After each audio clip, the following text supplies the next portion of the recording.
Hello, designers. My name is Destiny Cruz, and I'm here to talk about a subject that can be a little hard to talk about, but nonetheless important, and that is sexism and objectification in advertisements and design. So, what is sexism and objectification? So, sexism is a belief about the roles a woman or man should play in society. This could be things like women only being mothers and cleaning and cooking at the house, or men having higher paying jobs or being the quote unquote breadwinner. Sexism can involve assumptions that place one gender superior to another. This is most common in workplaces, but it can also happen in homes or all around you. Objectification is treating another person as an object or treating them less than fully human or disregarding their moral worth. So this is usually in a sexual context. A lot of times in cases where objectification is present, it is degrading women as purely sexual objects. Unfortunately, women are the most frequently targeted, although men can be sexualized as well or objectified as well.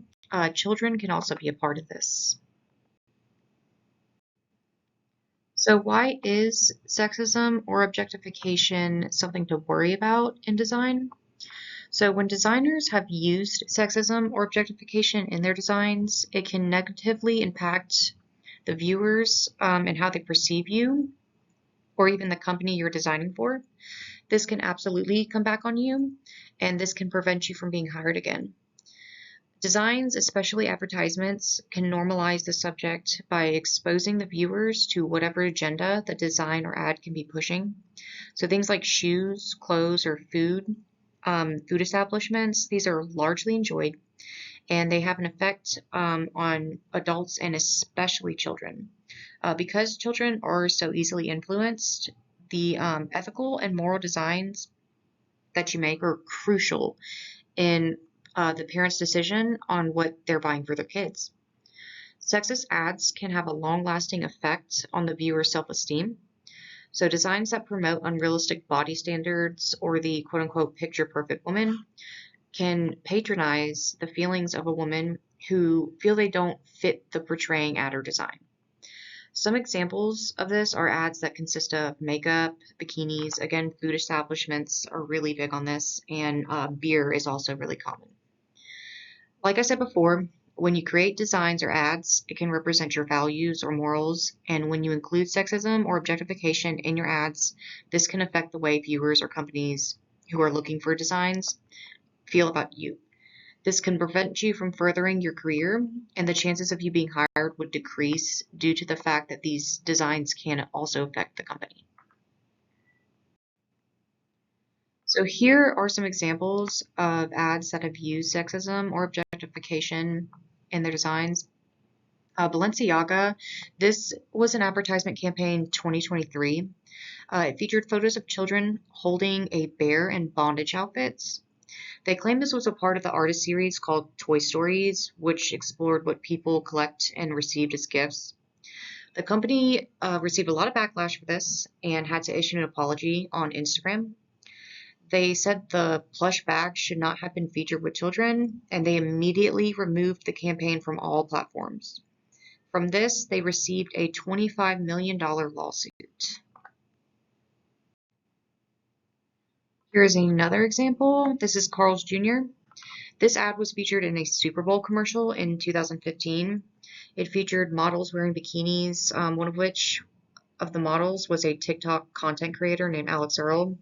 These commercials and other previously made by Carl's Jr. were meant to appeal to young men by portraying hyper-masculine and hypersexual acts. In a 2011 press release, Carl's Jr. stated that we believe in putting hot models in our commercials because ugly ones don't sell burgers.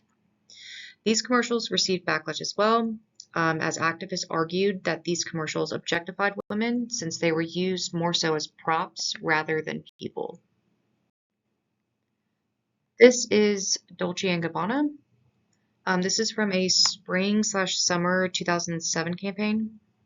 Continuing with the theme of hypersexualization found with the Carl Jr. ad, this ad features a sexually explicit ad run by Dolce & Gabbana. that shows three men surrounding a woman. The main man in frame seems to be holding down the woman in what could be argued as portraying a non-consensual sexual act. Once again, the woman is used as a prop to sell luxury beauty products such as handbags and perfumes. However, unlike the Carl's Jr. ad that targets young men, the target audience for Dolce & Gabbana is surprisingly women. So an ad meant for women that degrades women is very revealing, as it shows that companies can attempt to normalize hypersexualization of and fetishization of rape to the usual targets of those acts being women.